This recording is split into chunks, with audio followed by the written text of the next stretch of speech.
Creo que es importante, y también buscando en esto del sentido primero de la diferencia,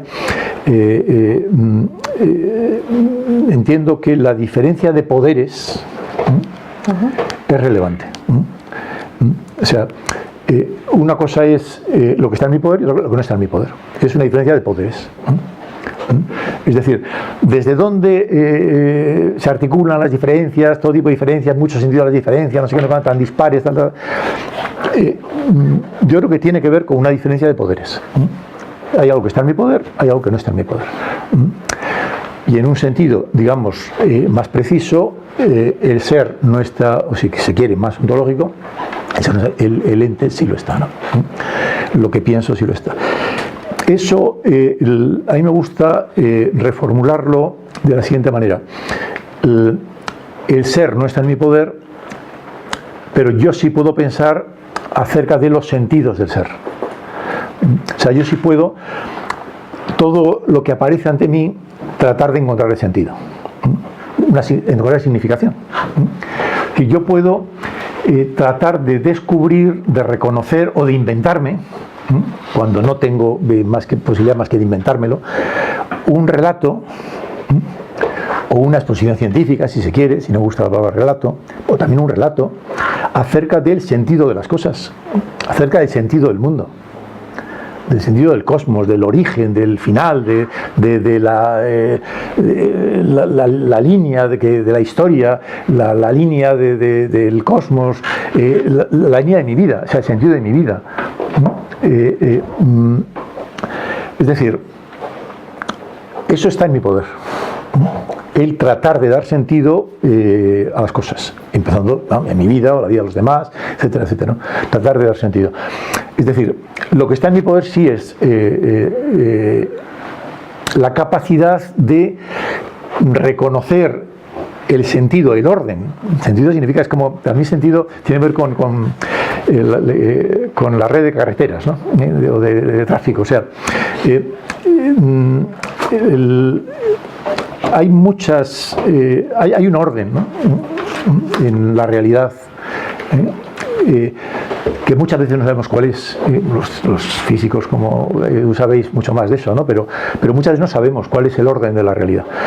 Y lo reconocemos, etcétera. Pero otras veces tenemos que inventárnoslo. Inventárnoslo no en plan, digamos, puramente aleatorio, o sea, arbitrario, sino cuando se escribe una novela o un guión de cine, o etcétera, uno trata de encontrar un sentido al ser. Es decir, ese ser que es indisponible, que no está en nuestro poder, una y otra vez tratamos de darle sentido. Entonces, yo sí creo que esa distinción entre ese ser indisponible y ese empeño que sí está en nuestro poder de dar sentido, de encontrar sentidos, de encontrar una significación, un orden, donde, claro, en una red, digo lo de la red de carreteras porque, claro, hay carreteras de una sola dirección. Y hay otras que no, que son de doble dirección. Y una cosa es la izquierda, otra la derecha. Hay una cosa de Aristóteles, que lo dice en muchos sitios, por ejemplo en física, ¿no? Hablando de movimiento, dice en acción y pasión. Y dice, bueno, una cosa es en la misma calle, o en el mismo camino, dice Atenas a Megara, ¿no? Dice, la misma calle, una cosa es la cuesta arriba y otra la cuesta abajo. Y bueno, la calle es la misma. O sea, el ser es el mismo. Ahora, el sentido es distinto. Una cosa es subirla y otra es bajarla. Una cosa es la cuesta arriba y otra la cuesta abajo. Una cosa es, dice, de Atenas a Megara. Dice, bueno, una cosa es ir de Atenas a Megara y otra cosa es de Megara a Atenas. La cosa puede ser completamente diferente, ¿no? Por atascos, por tal, por cual, por mil cosas, ¿no? La historia tiene un sentido en una dirección. Pero hay otros que es irreversible, pero hay otros sentidos que no lo son, que son reversibles, ¿no? Y que se pueden pensar, digamos, de muchas maneras y siempre resulta lo mismo, ¿no?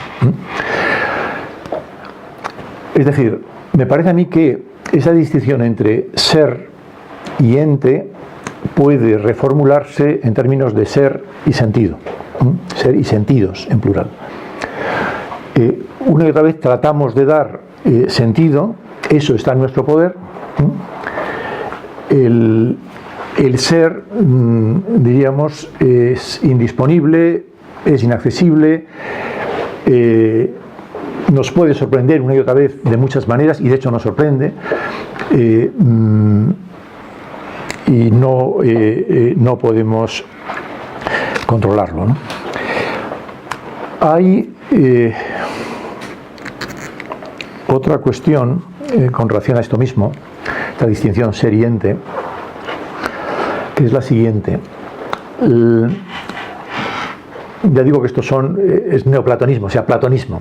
Platonismo, todos sin duda conocéis que para Platón y los platónicos en general después, el ser es la forma, eidos, la palabra griega es eidos. Eidos etimológicamente significa es aspecto. Es decir, los entes, esto que sí está en nuestro poder, que es disponible, que pensamos, que es, digamos, lo que pensamos, el dar el sentido de las cosas, etcétera, que sí está en nuestro poder, que podemos pensar, tiene que ver con formas, es decir, con aspectos que nos presentan la realidad. El ser, este ser, entre comillas, del que más que una palabra, poco más podemos decir, pero lo que sí tenemos nosotros son aspectos, formas. Y esas formas son las cosas que conocemos. Y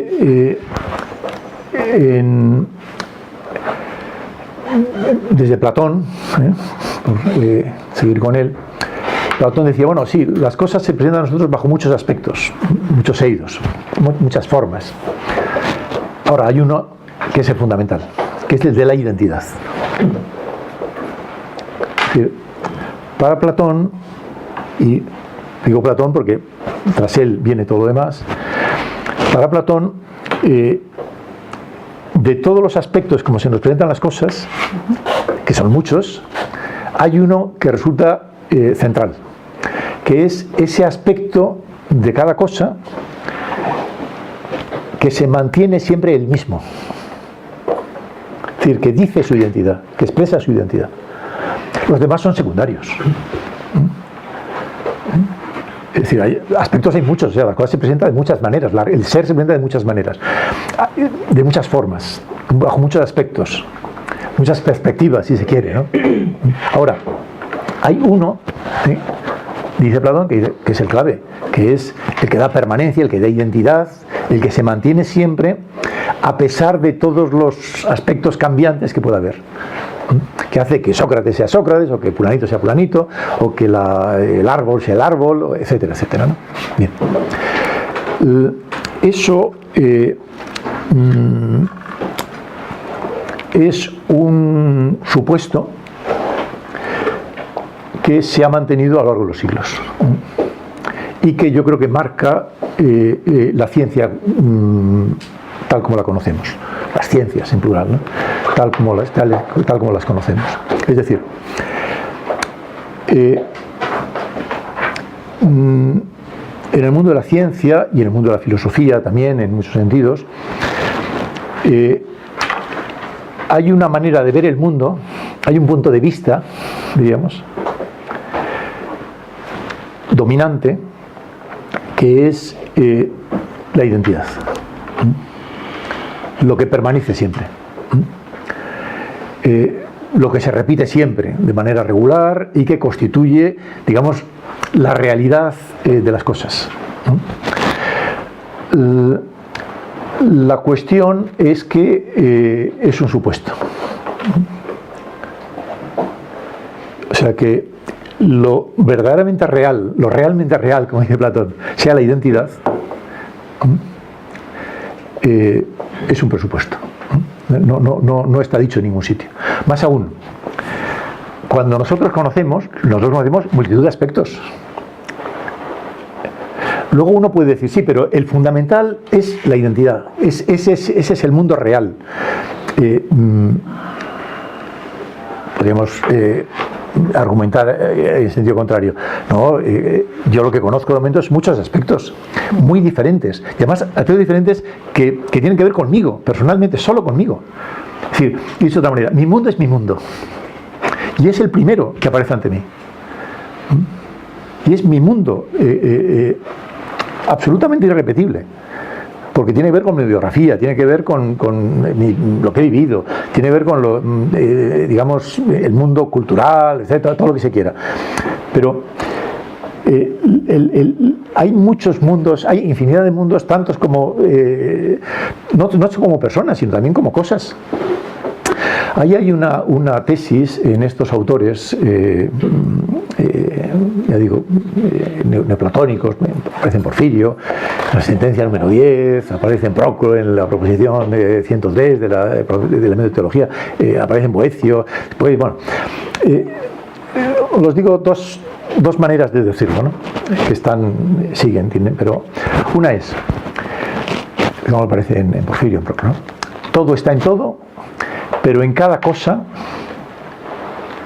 está según su modo propio. Oikeios es la palabra griega, ¿no? Oikeios. Todo está en todo. Ahora, en cada cosa está según un modo particular de esa cosa. Es decir, el mundo aparece, digamos, todos estamos relacionados con todo, pero desde el punto de vista mío, el mundo aparece según mi modo propio. Y según el modo del perro que me encontraba ya antes al venir, pues para ese perro aparece el mundo de otra manera.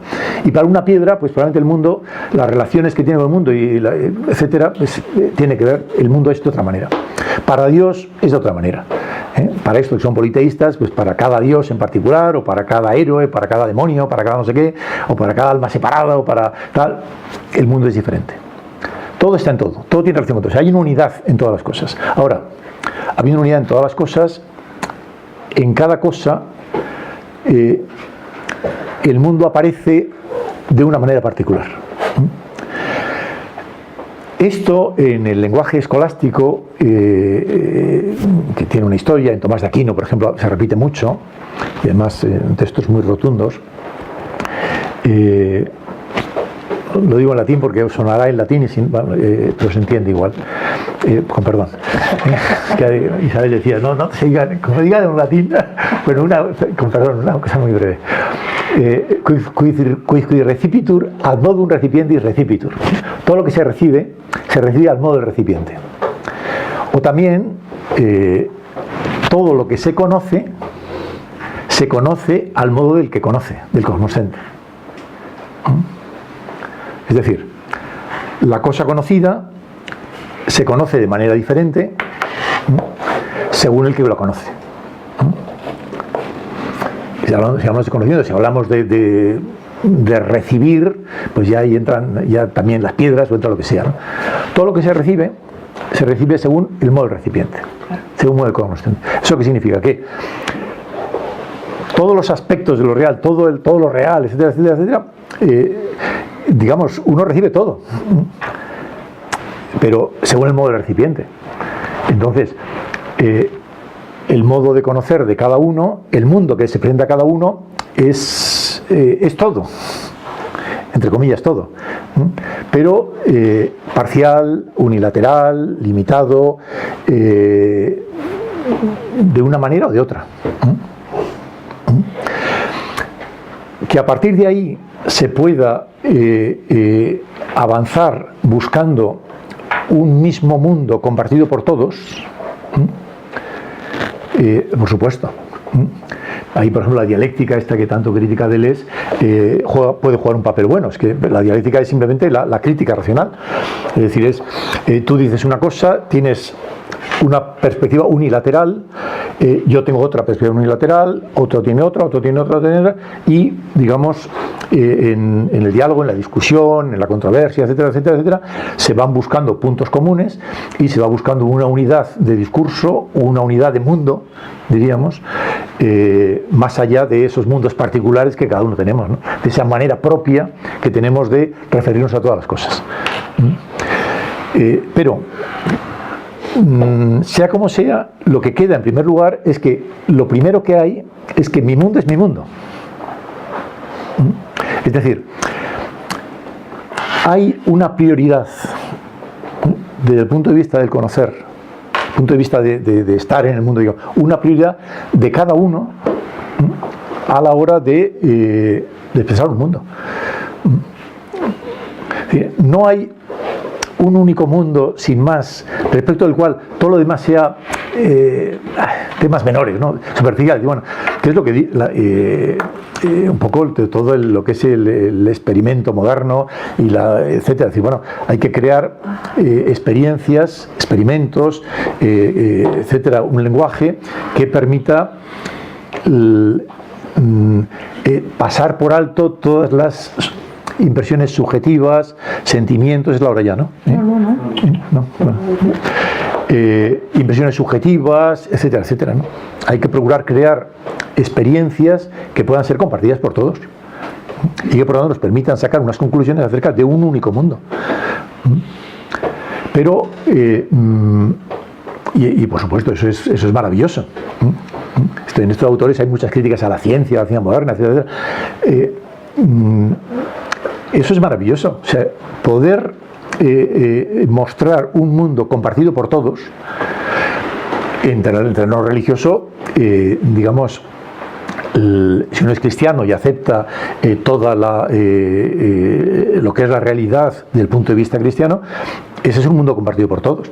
Dios ha creado el mundo, Dios es así, y esto es, este es un mundo que es compartido por todos.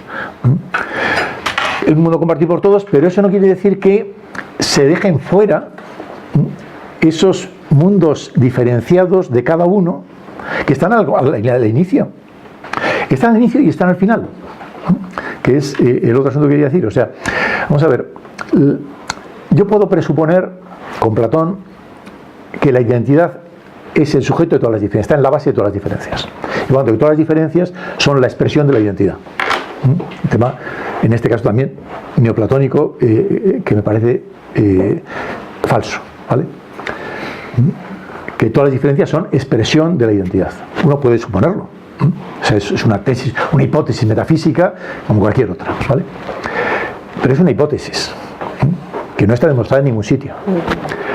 Lo que, en cambio, parece claro es que antes de decir que las diferencias son expresión de la identidad, antes que eso hay que decir que lo primero que tenemos son diferencias, mundos diferentes, no un mundo idéntico.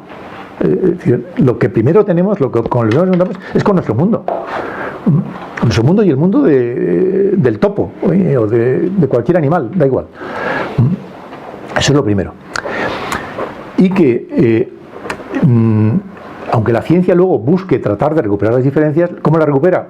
Con el tema de sujeto, predicados, es decir, tratando de establecer enunciados, remitiendo a un sujeto, a tal, y trata de recuperar las diferencias. Pero las diferencias están al principio. Entonces uno puede decir, bueno, las diferencias ya las tenemos, vean ustedes, son estas y son expresión de la identidad. Pero es, digamos, lo que ya se había presupuesto al principio. Tú presupones, con la hipótesis de que la identidad está en la base de todas las diferencias. Bueno, bien, por supuesto. Y concluyes, por tanto, la identidad está en la base de todas las diferencias. Bueno, ya lo he dicho al principio, no lo digas otra vez al final, no has concluido nada, esto lo estás presumiendo desde el principio. Es decir, hay diferencias al principio y luego hay diferencias al final. Es decir, que sea como sea, al final, admitiendo ese mundo compartido que nos ofrece la ciencia o que nos ofrece la religión, etcétera, etcétera, al final, mi mundo sigue siendo mi mundo. Mi mundo sigue siendo uno. Es decir, mi percepción del mundo, mi percepción sensible, o sea, mi contacto con el mundo, sigue siendo mi mundo. La atención. O sea, no hay mirada inocente, diríamos.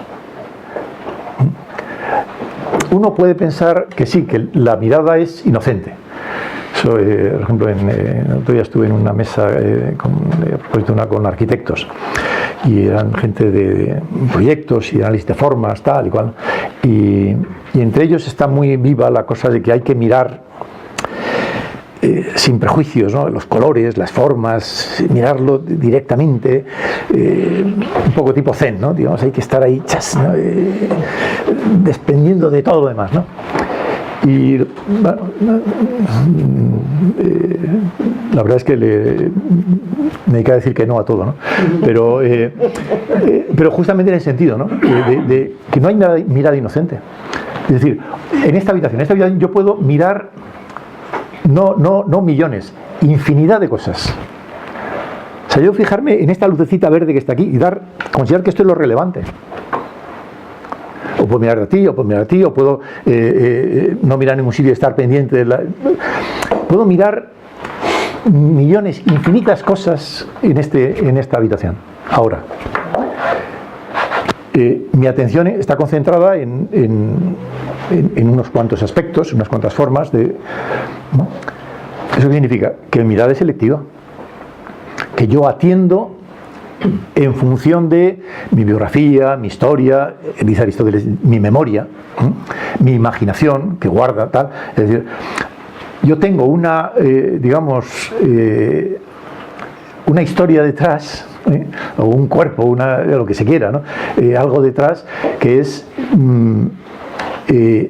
algo que hace que mire unas cosas y no mire otras. Una cosa de Aristóteles, ¿vale? Que es gráfica, no por otra cosa, sino porque es gráfica. En un momento dice, es momento de distinguir entre ruido y voz. Y explica, dice, porque cuando uno percibe una voz, interviene la imaginación. Y dice, interviene la imaginación porque tiene significación aquello que oímos. O sea, ese ruido, no oímos un ruido, oímos una voz. Y bueno, pues es un ruido. Es como alguien que te habla que no te interesa nada, oyes ruidos. Pero cuando te interesa, o cuando estás pendiente por la razón que sea, etcétera, ese ruido tiene significación. Tiene significado en función de todo lo que has vivido previamente, de todo lo que has experimentado, de toda tu historia, de todo lo que te interesa, todas tus emociones vividas, placer, dolor, mil cosas, ¿vale? Hábitos, virtudes, vicios, lo que queráis, ¿no? Pero en cualquier caso, una cosa es el ruido y otra cosa es la voz. La voz significa. Eso quiere decir que cuando yo fijo mi atención en algo, lo fijo en tanto que es significativo, en tanto que es relevante. Pero esa relevancia que tienen las cosas que me rodean, tiene relevancia para mí en particular. Eso no quita que pueda tener una relevancia para todos. Evidentemente hay un incendio en una casa, para todos es relevante, ¿no? O sea, hay un mundo compartido, etcétera, etcétera, hay toda pero no hay mirada inocente. Toda la mirada es siempre diferenciada. Todo está en todo, pero en cada cosa según su modo propio. Es decir, el mundo aparece a cada uno de nosotros, lo que se recibe sería el modo consciente, según mi modo propio, según mi modo de dirigirme a las cosas. Y entonces, en esa medida, todo lo... vuelvo un poco al principio de este neoplatónico, ¿no? Del ser y el ente, ¿no? Del ser y el sentido. El ser es indisponible. El ser se presenta a mí de muchas formas, de muchas maneras. Y una y otra vez yo le doy un sentido a todo eso que aparece ante mí, a ese ser que se presenta como ente, digamos, que se presenta de una forma determinada, y yo le doy un sentido. Le tengo que dar un sentido, o sea, al menos es lo típicamente humano, o sea, tiene significación. Entonces, el tema de la ontología de la diferencia. Me parece que uno de los posibles puntos de partida para pensar, digamos, un poco si hay un sentido primero de la diferencia, uno de los posibles caminos es pensarlo desde aquí. Es decir, por una parte, está el ser, que es indisponible. Por otra parte está el sentido que damos a, digamos, a todas esas manifestaciones del ser. Los sentidos. Entonces, los sentidos son muchos.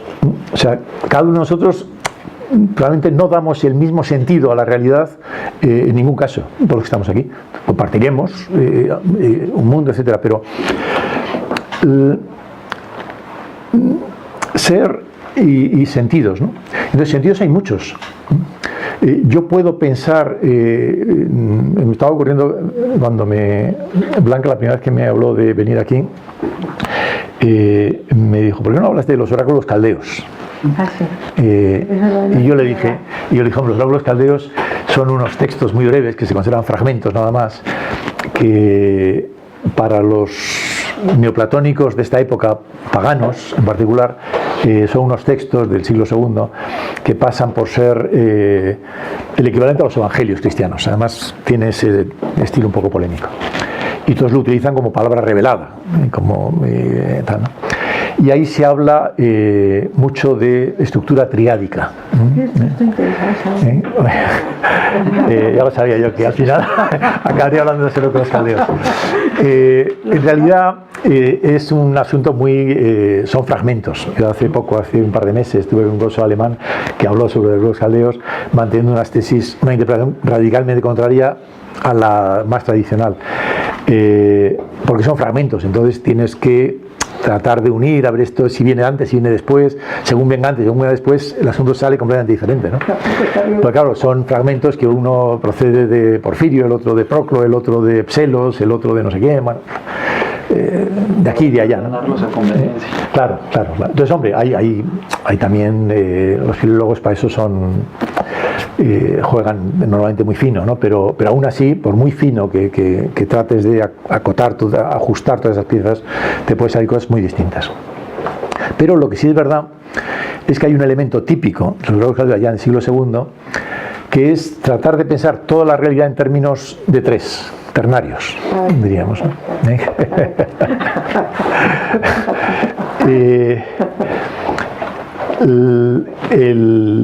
Digo el esquema básico, sin más, ¿no? El esquema sin entrar en detalles, ¿no? de dioses que hay por medio, etc. El esquema básico, en términos estrictamente filosóficos, es el siguiente. En cualquier realidad, empezando por la divinidad,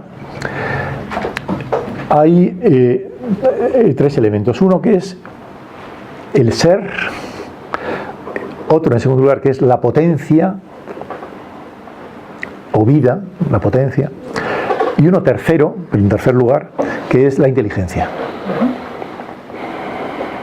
Es decir, en cualquier realidad está el ser, digamos que es como primario, o sea, que es el ser. En segundo lugar, ese ser se muestra con una vitalidad, un poder de expresarse, de desarrollarse, de realizarse, de llegar a ser, etc. Y todo eso termina siendo entendimiento que entiende, digamos, ¿no? De tal manera que son tres aspectos que en realidad es uno. Es decir, que los tres se dan en todas las cosas, empezando por la divinidad, y que tiene una singularidad cuando lo comparamos, por ejemplo, con la Trinidad cristiana, y es que uno tiende a pensar que, bueno, pues el ser está hablando del Padre. De hecho, en el Robo Caldeo aparece ser como Padre, ¿no? En segundo lugar aparece la vida. La vida, la potencia, la fecundidad, términos de este tenor. Claro, uno dice, bueno, esto parece que tiene más que ver con el Espíritu Santo, ¿no? Pero en cualquier caso, ahí aparece como lo segundo. Y en tercer lugar...